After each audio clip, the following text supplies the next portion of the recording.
Good morning. आज हम लोग पढ़ेंगे ग्रामर का पहला चैप्टर वाक्य भेद, रचना के आधार पर वाक्य भेद।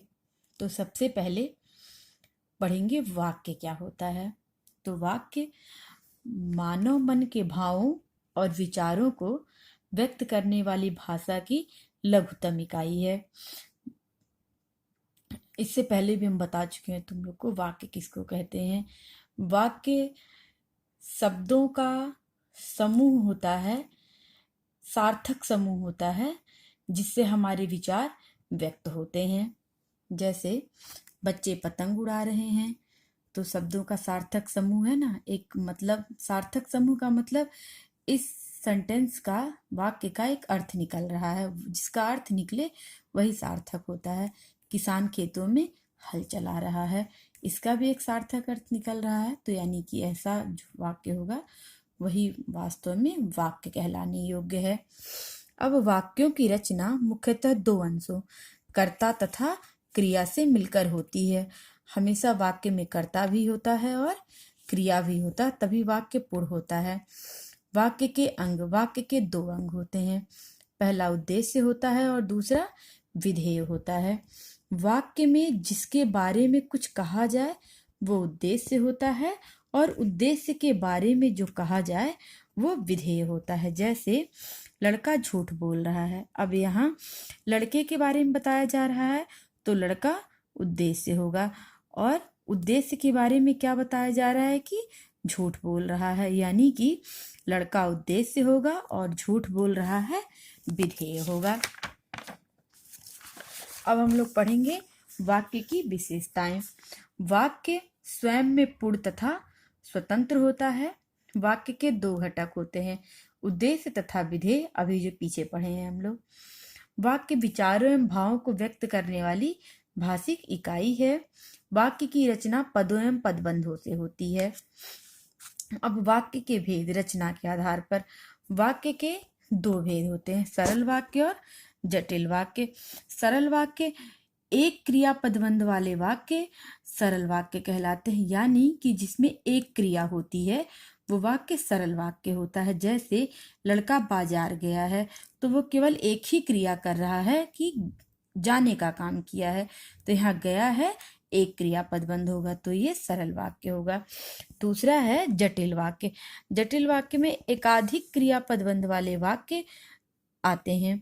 जैसे जो लड़का बाजार गया है वह मेरा भाई है, यहाँ पे दो क्रिया बता रहा है, एक तो लड़का बाजार गया है, दूसरा उसको भाई बता रहा है। तो जब यहाँ दो दो क्रिया दी हुई है, यानी जब एक से अधिक क्रिया आएगी तो वहां पे जटिल वाक्य कहलाएगा। अब जटिल वाक्य के प्रकार देखो, संयुक्त वाक्य है, मिश्र वाक्य है और संयुक्त मिश्र वाक्य है। अब हम लोग पढ़ेंगे सरल वाक्य।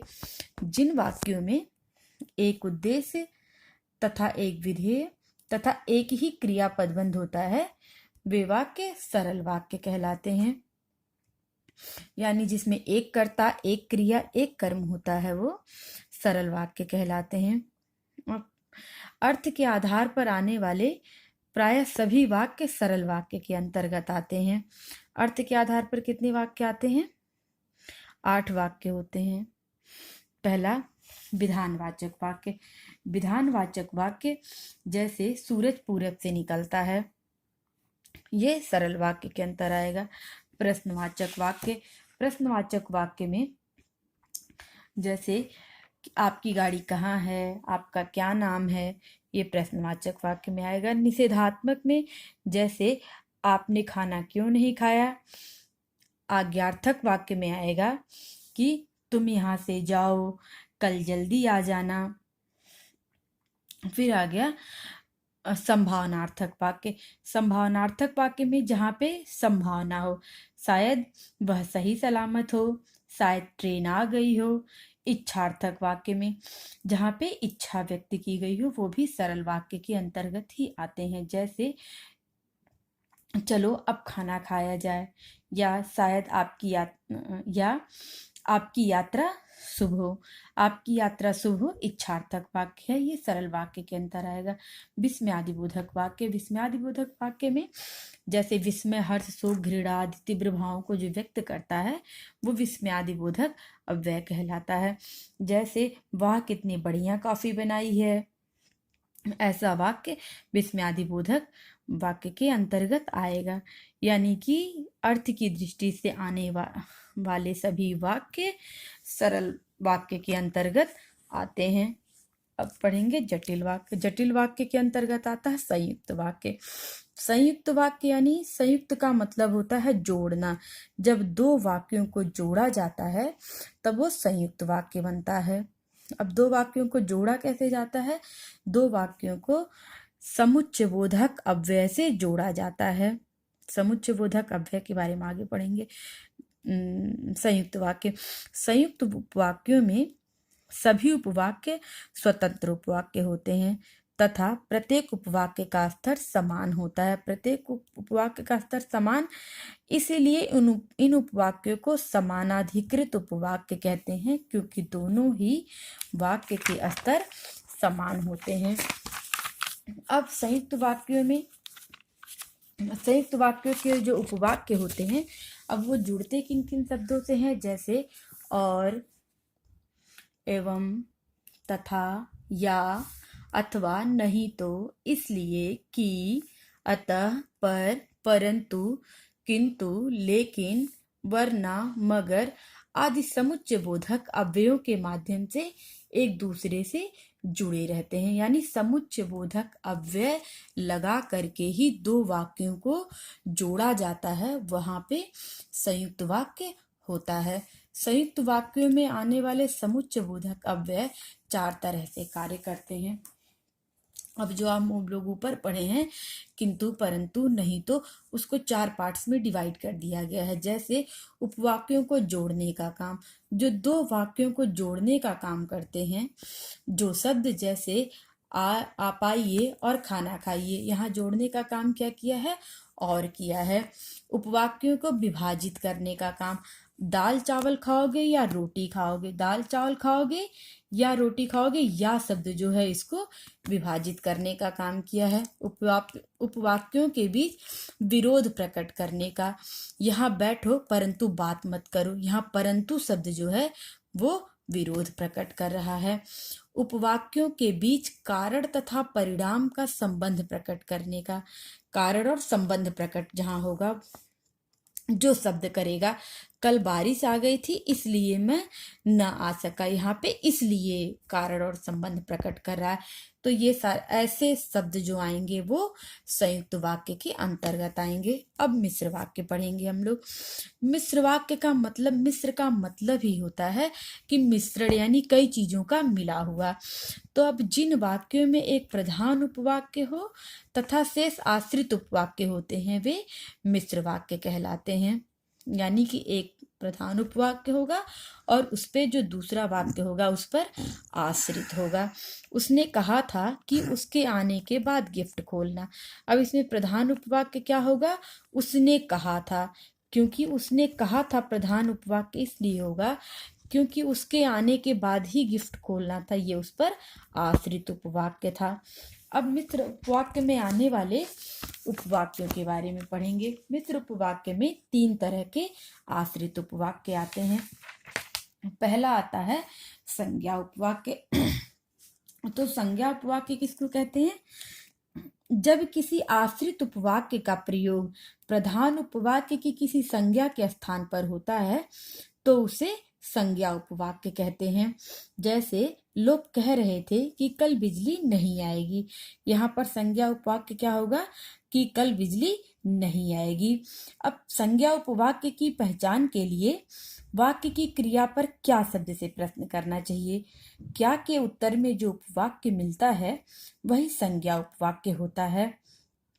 इसके अलावा संज्ञा उपवाक्य प्रायः की अव्यय से जुड़ा रहता है। जैसे पिताजी ने कहा कि कल से वे नौकरी पर नहीं आएंगे। इस वाक्य की क्रिया पर यदि क्या शब्द से प्रश्न किया जाए कि पिताजी ने क्या कहा, तो उत्तर होगा कि कल से वे नौकरी पर नहीं आएंगे। तो जो उत्तर होगा वही तुम्हारा संज्ञा उपवाक्य होगा। अब पढ़ेंगे विशेषण उपवाक्य। जब कोई आश्रित उपवाक्य प्रधान उपवाक्य के किसी संज्ञा या सर्वनाम शब्द की विशेषता बतलाए तो उस उपवाक्य को विशेषण उपवाक्य कहते हैं। जैसे यह वही लड़का है जो कक्षा में प्रथम आया था। यहाँ विशेषण उपवाक्य क्या होगा? जो कक्षा में प्रथम आया था। और दूसरा सेंटेंस देख लो, जैसे पिताजी ने वह मकान बेच दिया जो पुराना हो गया था। अब विशेषण उपवाक्य की पहचान के लिए प्रधान उपवाक्य के कर्ता पर कौन सी शब्द से प्रश्न कीजिए। अब उत्तर में मिलने वाला जो उपवाक्य होगा वो विशेषण उपवाक्य होगा। इसके अलावा इसकी पहचान जो जिस आदि अव्ययों से जुड़े रहते हैं। जैसे जो लड़की काम कर रही थी वह बहुत ईमानदार है। वाक्य के प्रधान उपवाक्य पर यदि कौन सी शब्द से प्रश्न करें कि कौन सी लड़की ईमानदार है, तो उत्तर में मिलने वाला उपवाक्य जो लड़की काम कर रही थी विशेषण उपवाक्य होगा।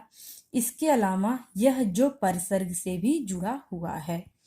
अब पढ़ेंगे क्रिया विशेषण उपवाक्य। जब कोई आश्रित उपवाक्य प्रधान उपवाक्य की क्रिया बताए, जब कोई आश्रित उपवाक्य प्रधान उपवाक्य की क्रिया की विशेषता बताए तो उस आश्रित उपवाक्य को क्रिया विशेषण उपवाक्य कहते हैं। जैसे वह वहां रहता है जहां बहुत गंदगी है। इसमें प्रधान उपवाक्य क्या है? वह वहां रहता है। और क्रिया विशेषण उपवाक्य क्या होगा? जहां बहुत गंदगी रहती है। जिस तरह क्रिया विशेषण क्रिया के घटित होने के समय, स्थान, रीति, परिमाण तथा कारण संबंधी विशेषता बताते हैं, उसी तरह क्रिया विशेषण उपवाक्य भी क्रिया की इन्हीं विशेषताओं को बताते हैं। जैसे क्रिया विशेषण के 4 प्रकार होते हैं: स्थानवाचक, कालवाचक, रीतिवाचक, परिमाणवाचक। वैसे ही क्रिया विशेषण उपवाक्य में भी होते हैं कि जैसे वह वहां रहता है जहां बहुत गंदगी है। वह वहां रहता है जहां जो जगह हो, जहां जो शब्द होगा क्रिया विशेषण उपवाक्य में, जहां जो है वो स्थान बता रहा है, तो ये स्थानवाचक क्रिया विशेषण उपवाक्य हो जाएगा। जैसे अगर सेंटेंस रहे, जब तुम आओगी तब हम खाना खाएंगे। जब तुम आओगी, जब यानी काल का बोध करा रहा है, यानी कालवाची क्रिया विशेषण हो जाएगा। जैसे एक सेंटेंस रहे कि वह ऐसे चल रहा था जैसे कोई बीमार चलता हो। यहाँ पर क्रिया के होने की रीति बता रहा है तो रीतिवाचक क्रिया विशेषण हो जाएगा। फिर जैसे जितना बेच सकता था उसने सामान बेच दिया। जितना बेच सकता था उसने सामान बेच दिया। जितना उतना जब मात्रा बताएगा तो परिमाणवाचक हो जाएगा। तो ये परिमाणवाचक क्रिया विशेषण उपवाक्य में आएगा। जैसे क्रिया के 4 प्रकार होते हैं, वैसे ही क्रिया विशेषण उपवाक्य में भी उसी तरह के सेंटेंस आएंगे। धन्यवाद।